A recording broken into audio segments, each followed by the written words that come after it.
For more than a century, football has been a cultural mainstay in the cities of Glasgow and Liverpool. Firmly entrenched in the local psyches, it's how allegiances are identified and families can be divided. These are cities where passions run high and fans demand heroes. It could do anything. It could do anything, Kenny.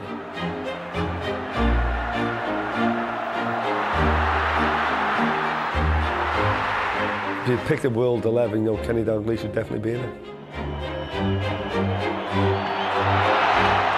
He's just a genius. The king, Kenny Dalglish, the best player to ever wear the red shirt. Kenneth Matheson Dalglish is one of those heroes, a footballer known to many simply as the King.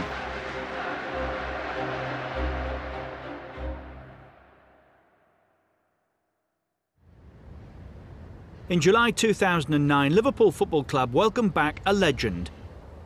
Overseeing the club's academy and taking on an ambassadorial role at the request of manager Rafael Benitez, Kenny Dalglish was back at the club he served for 14 years. I'm delighted to come back.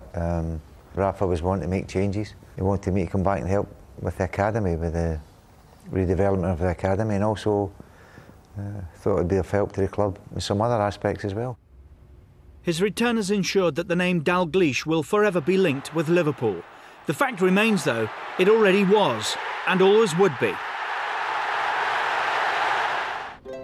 Born in Glasgow in 1951, Kenny Dalglish was raised in the Docklands of Govan, where, like thousands of other kids nationwide, football quickly became a priority.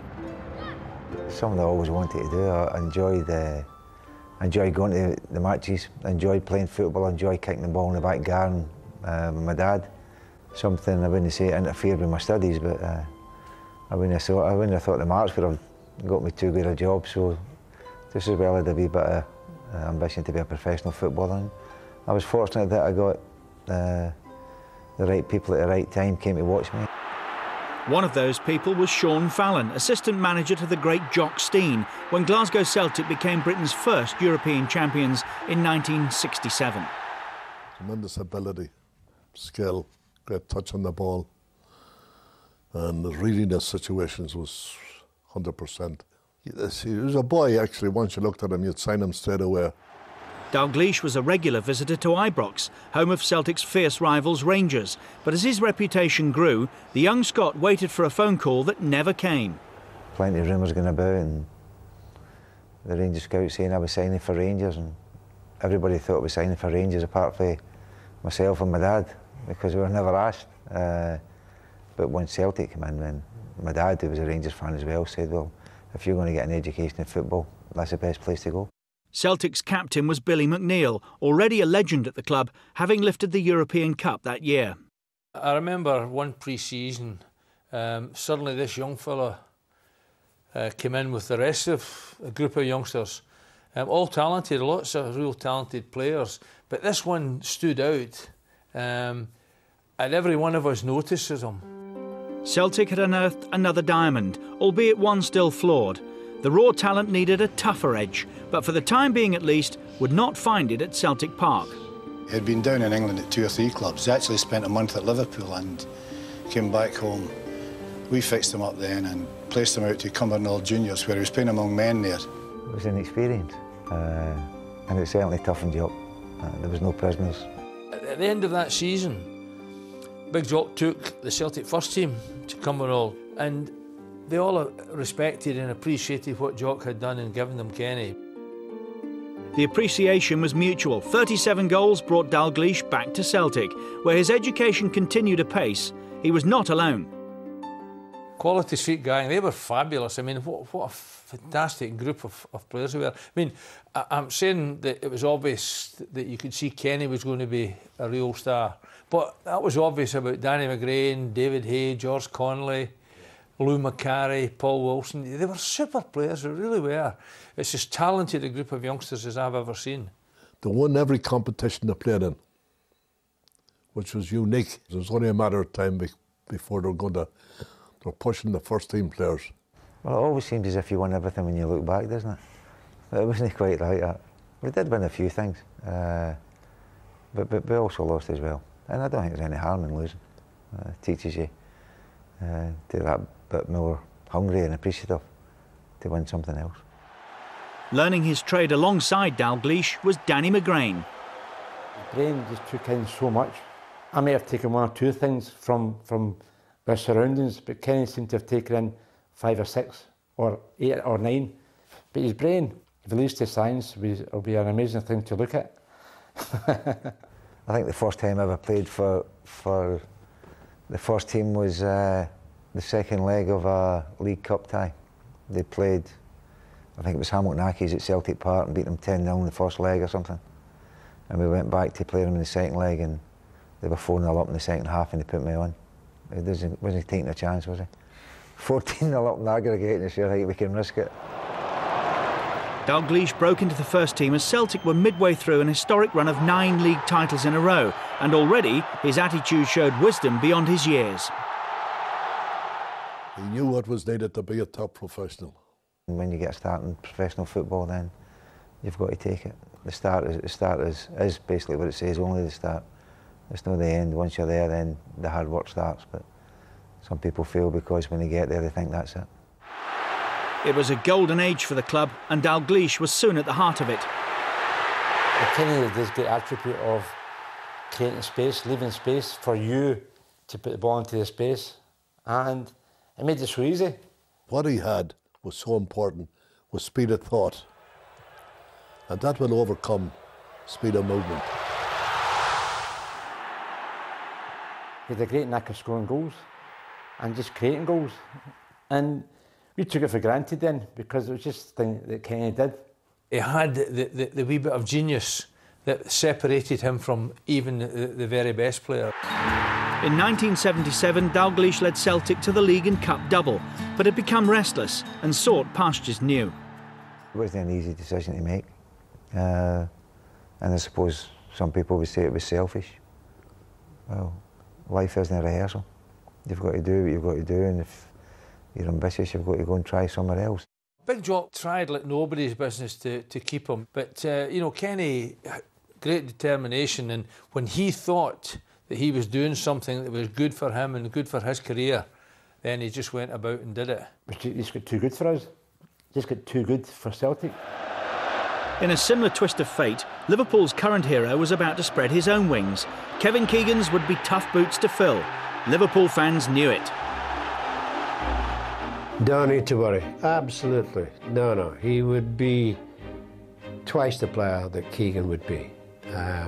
No, he was something special. We wondered how the clever Bob Paisley would replace him. Well, in fact, he replaced him with a different type of player. I didn't see myself as a direct replacement for Kevin, and I never would do. You've got to be yourself, and as yourself, you'll stand or fall by it. But there's no way that you try to be someone else. Having achieved everything he'd set out to at Celtic, Dalglish was desperate to prove himself on the European stage he'd craved so much. Liverpool had just been crowned champions of Europe for the first time, and in August 1977 they finally got their man. Kenny Dalglish signed for Liverpool for £440,000, a British transfer record. If I had a choice to pick anywhere, I'd have picked Liverpool Football Club, and I was very fortunate they came and asked. I would have taken him even had Kevin been here, so it was a bonus that we did get him when we did, but I would certainly have taken him. And look how lucky I would have been then, I might have won something then. Anfield and Dalglish were a perfect match. Liverpool's success matched the height of his own ambition, and he found himself among kindred spirits. The first day we came training, the lads were as hungry for success that year as what they must have been the previous year, when they'd also won the league championship and lost in the cup final to United. So I thought, oh, this will do me if they still get the hunger for it. Wearing Keegan's iconic number 7 shirt, he made his debut in the Charity Shield. 9 months later, he was back at Wembley. Part of my dream was always to win a European trophy. Against Bruges, Liverpool set out to defend their European crown. Dalglish's contribution was decisive. Graham just pushed it through into space. The keeper came running out in a narrow angle, but I just waited for him to go down and then lift it over the top of him. And if it hadn't been in target, Davy Fairclough, I think, would have tapped it in anyway, so irrespective of who scored. It was just getting your hands on that winner's medal. That was the most important thing to myself.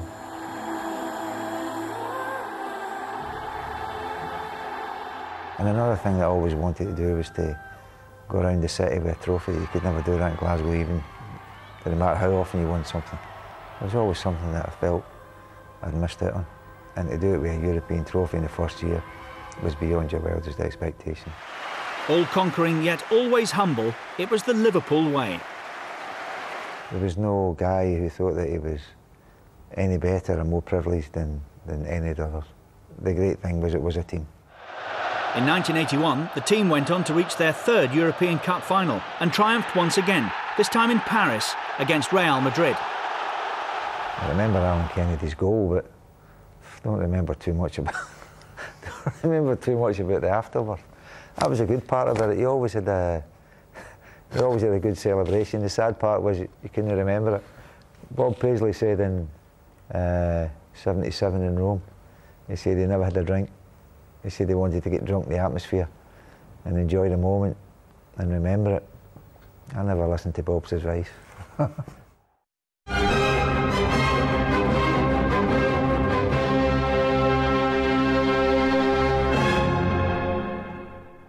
Dalglish was in his prime and Scotland needed him. 1982 was World Cup year. You realise your dream when you play for your country.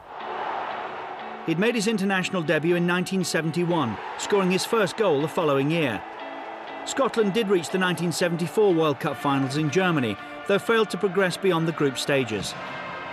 It would become a recurrent theme, and it was perhaps this lack of progress which kept superstardom at bay. Gordon McQueen was an international teammate of Kenny's. I sometimes don't think he got the recognition, certainly worldwide, that he deserved. Whether it was because he played with Scotland, who weren't high profile. Remember, in those days that the English League wasn't as high profile abroad as it is nowadays, or he'd have been a worldwide name. Scotland qualified for the 1978 finals with Dalglish on target at Anfield against Wales. In the tournament itself, he went on to score in a famous win over the Netherlands. But the Scots would once again go no further than the group stages. And 4 years later, the mighty Brazil halted their progress once again. We did fantastic to qualify, and it always just seemed to be just one step too far. I suppose that's just the way Scottish football is. Dalglish's international career was far from over, and he was chasing a record. 2 sublime strikes against Belgium edged him forever closer, and fittingly, at Hampden Park, they finally witnessed him equal the national scoring record of Denis Law. To share a record with Denis Law is fantastic for me because he was my hero as a young boy, so to share anything with Denis, even if it was a cup of tea, would be fantastic. He could go games and not score and still be the best player on the field. Dalglish is also, by some distance, Scotland's most capped player. To do it 102 times was beyond your wildest dreams, but the last one didn't mean any less to me than what the first one did. At Liverpool, the goals continued to flow and the plaudits poured in. 1979 saw the Scot win his first Player of the Year award.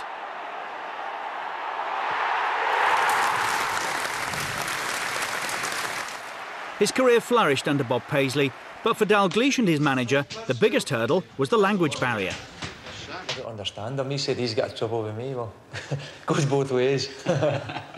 He is a bit hard to understand, I would think, in team meetings and the like, isn't he? He's a bit hard to understand.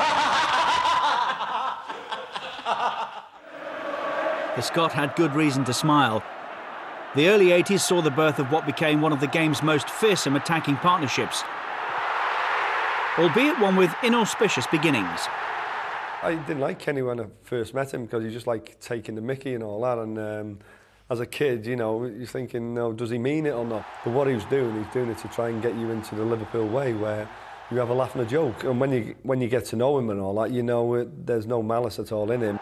One of the lads off the pitch maybe, but on it, Dalglish played master to Rush's apprentice. I always remember one day when Kenny was there and he said, you just run into that space. I didn't go, and he had a bit of a go at me. So I thought, next time it comes, you know, I'm going to run into that space. And I ran into space, and the ball came to me, and I scored a goal. And I clicked then, you see, not many people can put the ball into that space, but Kenny was one of them.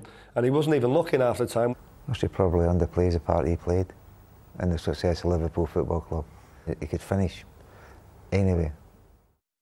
I don't think you need any manager to tell you what you're up against when you get out to play against them. Man United won next to nothing in the era that I was with them, and simply because the Liverpool were so strong with the players that they had in particular Rush and most definitely Kenny Dalglish. Oh, he's a great player. Involved all the time and everything.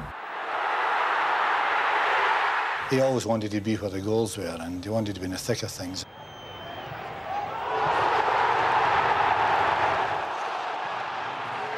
There were so many goals I would see when he'd get it either on his right foot or his left foot and just bend them in the top corner with just so much ease. And his partnership with Ian Rush growing up, we just thought, wow, they were just amazing. There's a lot of times when he could have had a shot at goal and he's just side-footed it for me to tap in. Kenny always put the team before any individual.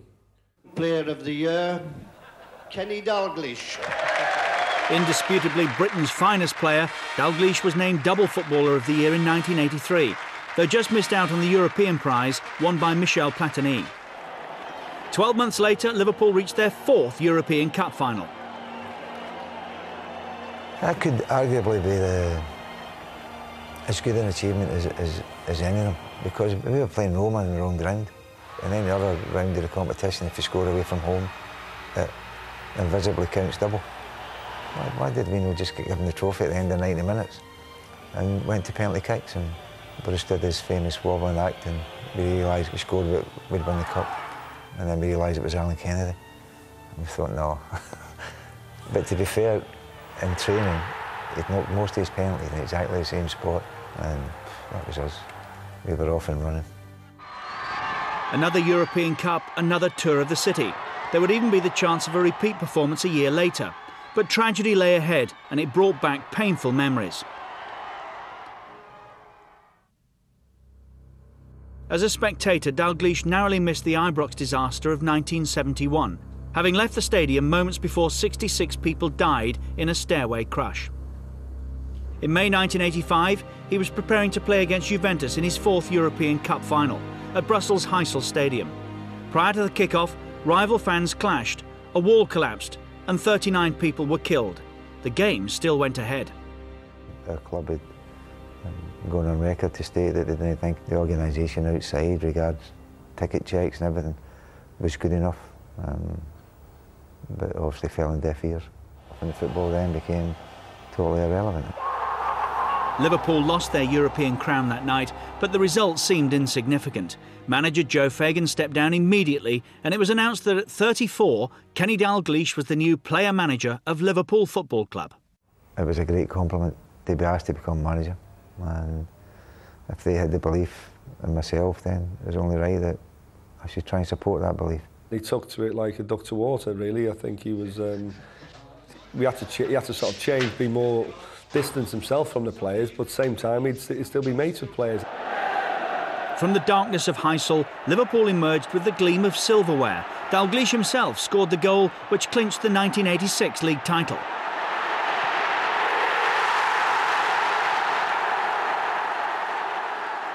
There's a great picture of him in the dressing room after, you know, in his kit with his boots off. Kenny was always on his guard. He's very wary what to say, but I think that picture told, you know, of Kenny being relaxed. He said, I've done my job, I've won the league, and now I deserve a drink. The double was now a very real possibility. What seemed like the entire population of Liverpool descended en masse upon Wembley Stadium. Arch rivals Everton were the opposition, and the first all-Merseyside FA Cup final. Any vantage point would do. My abiding memory of the game is driving up in the team bus into Wembley, and a father standing there with 2 kids, must have been 6 or 7 of the kids. One decked out blue and white, one decked out red and white. And I thought that's the way it should be. Everton had finished 2 points behind Liverpool in the League Championship and were determined to spoil their party. Kenny didn't say too much because he was playing. He didn't have a goal or anything. He basically just said, listen, you haven't played and you're only 1-0 down. Imagine what's going to happen when you do start playing. You know, try and give us a confidence to go out there and play our normal game. and that's what we've done in the second half. Team's got the equaliser where we knew we were going to win.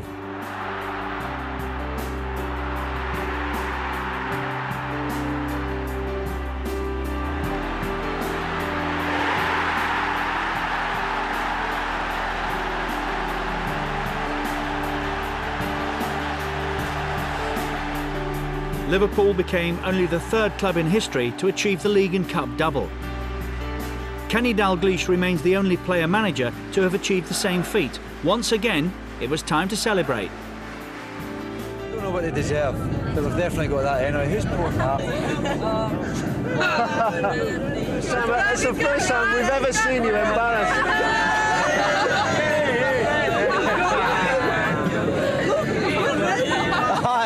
It's a glow of you. The Scots' achievements led to the freedom of his native city, but the hunger for success remained unabated. He continued to develop the Liverpool side, and the late 80s saw what many regard as one of their finest ever teams. Central to that lineup was John Barnes. He's probably the most intelligent British footballer ever, you know, because Kenny didn't have a lot of pace, not particularly skillful, but he was so intelligent that he could look quick. He thought two steps ahead of everybody else. The 1988 league title was comfortably secured, and a second Manager of the Year award was added to his collection. But for Dalglish and Liverpool, their darkest hour was still to come. The Hillsborough disaster of 1989 claimed the lives of 96 Liverpool fans. In the weeks that followed, football was forgotten. Liverpool Football Club was represented at each and every funeral, and Dalglish was playing a major role. The way he handled everything at Hillsborough was incredible. He went to every funeral.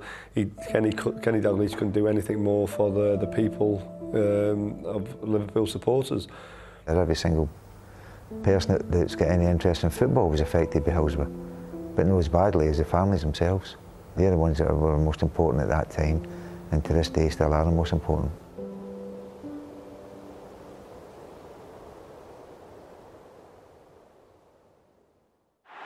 Fittingly, Liverpool went on to win the FA Cup that season.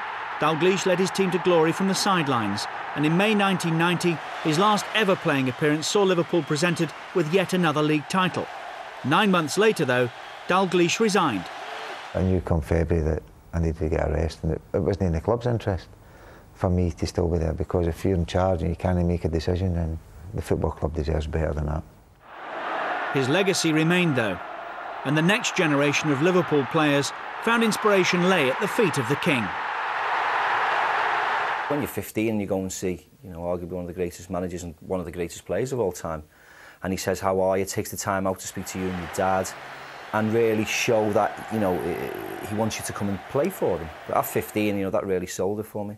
And even the day he left, which was something I'll never ever forget, he had probably the most difficult, traumatic day of his life when he left Liverpool, because he was the king at Liverpool.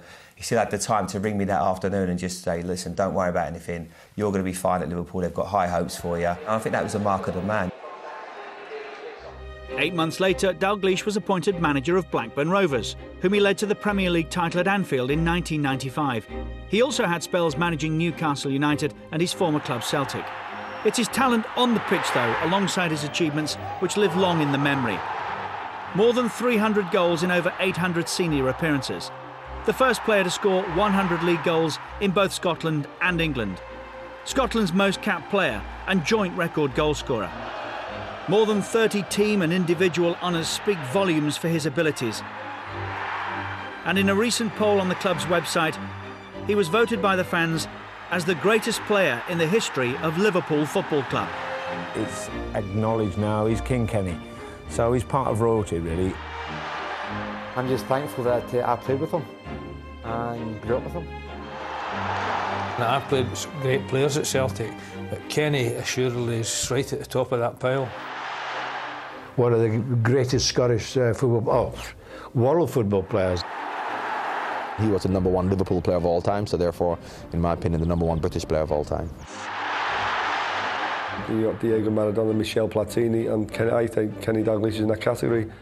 I've been fortunate that I've played with him for some great clubs and worked with him for some great clubs. and wait for some great success. And I think the success had been all the sweeter because of the disappointment. So if I was to change some things, it would have been something out with the control of the football or what's happened on the football pitch. And that would have been Heysel and Hillsborough. And that's the only two things I would change.